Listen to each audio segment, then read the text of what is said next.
శివాయ. అందరికీ నమస్కారం అండి. నేను మీ స్వర్ణ. Welcome back to our channel. ఈరోజు ఈ వీడియోలో ధనుర్మాసం ఎప్పుడు ప్రారంభమవుతుంది, అలాగే ఎప్పుడు ముగుస్తుంది, పండగ నెలని ఎప్పుడు పడతారు, అలాగే ధనుర్మాసం యొక్క విశిష్టత ఏమిటి, ధనుర్మాసంలో వచ్చి ముఖ్యమైన పండుగలు వాటి తేదీలు, అలాగే పెళ్లి కాని యువతీ యువతులకు ఈ మాసం ఎందుకంత ప్రత్యేకమైనది అన్న విషయాల గురించి కూడా ఈరోజు ఈ వీడియోలో వివరంగా తెలుసుకుందామండి. సూర్యుడు ధనుస్సు రాశిలో ప్రవేశించినప్పటి నుంచి ఈ ధనుర్మాసం అనేది ప్రారంభమవుతుంది. మళ్ళీ సూర్యుడు మకర రాశిలోకి ప్రవేశించిన తరువాత ఈ ధనుర్మాసం అనేది ముగుస్తుంది. ఈ ధనుర్మాసాన్ని పండగ నెల పట్టడం అని కూడా అంటారు. గోదాదేవి ఈ మాసమంతా కూడా శ్రీరంగనాథుణ్ణి పూజించి వరించింది. అందుకనే పెళ్లి కాని యువతులు తాము కోరుకున్న భర్తను పొందే ఈ మాసమే ధనుర్మాసం. ఈ ధనుర్మాసంలో మధుసూదనుణ్ణి పూజించి మంచి వరుణ్ణి పొందవచ్చు. విష్ణుమూర్తికి ఎంతో ప్రీతికరమైన మాసం ధనుర్మాసం. గోదాదేవి ధనుర్మాసంలో మార్గళీ వ్రతం పేరుతో నారాయణ్ణి కొలుస్తుంది. ధనుస్సంక్రమణం రోజున నదీ స్నానాలు, పూజలు, జపాలు చేయటం చాలా మంచిది. అలాగే ధనుర్మాసం నెల రోజులు కూడా బ్రహ్మముహూర్తంలో పారాయణ చేసిన వారికి దైవానుగ్రహం కలుగుతుంది. సాక్షాత్తు భూదేవి అవతారమైన గోదాదేవి రచించిన దివ్య ప్రబంధమే తిరుప్పావై. ద్రావిడ భాషలో తిరు అనగా పవిత్రం, పావై అనగా వ్రతం అని అర్థం.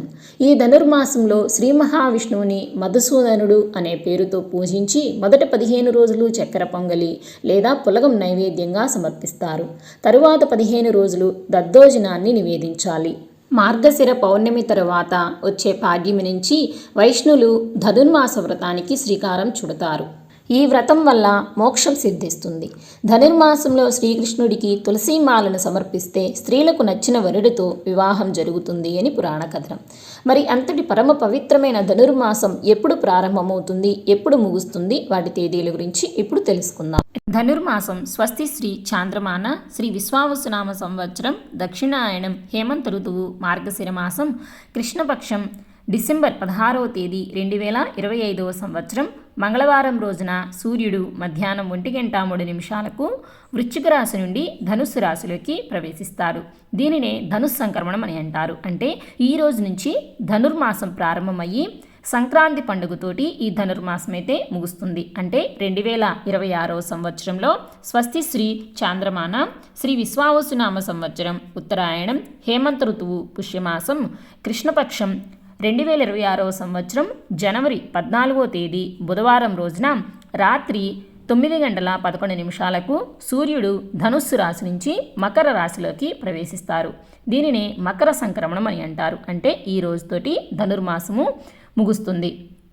అయితే సూర్యుడు రాత్రి సమయంలో మకర రాశిలో ప్రవేశిస్తాడు కనుక మరుసటి రోజు నుంచి అంటే జనవరి 15వ తేదీన మకర సంక్రాంతి పండుగను మనము జరుపుకుంటాము. ఈ రోజు నుంచి ఉత్తరాయణ పుణ్యకాలం అయితే ప్రారంభమవుతుంది. అలాగే గోదాదేవి కళ్యాణాన్ని భోగి పండుగ రోజునైతే జరుపుకుంటాము. అంటే 2026వ సంవత్సరంలో జనవరి 14వ తేదీ బుధవారం రోజున భోగి పండుగనైతే మనము జరుపుకుంటాము. ఈ రోజున అంగరంగ వైభవంగా గోదారంగనాథ స్వామివారి కళ్యాణాన్ని జరిపిస్తారు. నెలగంట ఎప్పుడు ప్రారంభమవుతుంది, ఎప్పటి వరకు ఉంటుందంటే డిసెంబర్ 16వ తేదీ 2025వ సంవత్సరం మంగళవారం నుంచి జనవరి 14వ తేదీ 2026వ సంవత్సరం బుధవారం భోగి పండుగతోటి నెలగంట అనేది పూర్తయిపోతుందండి. కాకుండా ఈ ధనుర్మాసంలో సాక్షాత్తు ఆ శ్రీ మహావిష్ణువు ముక్కోడి దేవతలతో కలిసి భూమి మీదకి వచ్చి ఉత్తర ద్వారం గుండా భక్తులకు దర్శనమిస్తారు. అంతటి పరమ పవిత్రమైన రోజు ఈ ధనుర్మాసంలో ఎప్పుడు ఏ తేదీన వచ్చింది అని అంటే 2025వ సంవత్సరం జనవరి 30వ తేదీ మంగళవారం రోజునైతే ముక్కోడి ఏకాదశి పండుగ అయితే రావటం జరిగిందండి. ఈ ధనుర్మాసం పండుగ నెల రోజులు కూడా ఇంటి ముందు పండుగ హడావిడిని గుర్తు చేస్తూ 4 వీధుల చిహ్నంగా ముగ్గుల్ని తీర్చిదిద్దుతూ ఉంటారు.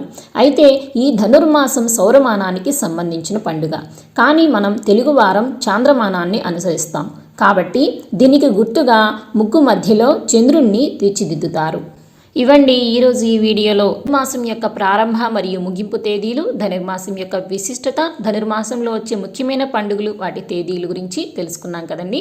ఈ వీడియో మీకు యూజ్ అయింది అనుకుంటే తప్పకుండా ఒక లైక్ చేయండి, షేర్ చేయండి, అలాగే మన ఛానల్ని సబ్స్క్రైబ్ చేసుకోండి. మరొక వీడియోతో మళ్ళీ కలుసుకుందాము. మరి thank you for watching my videos.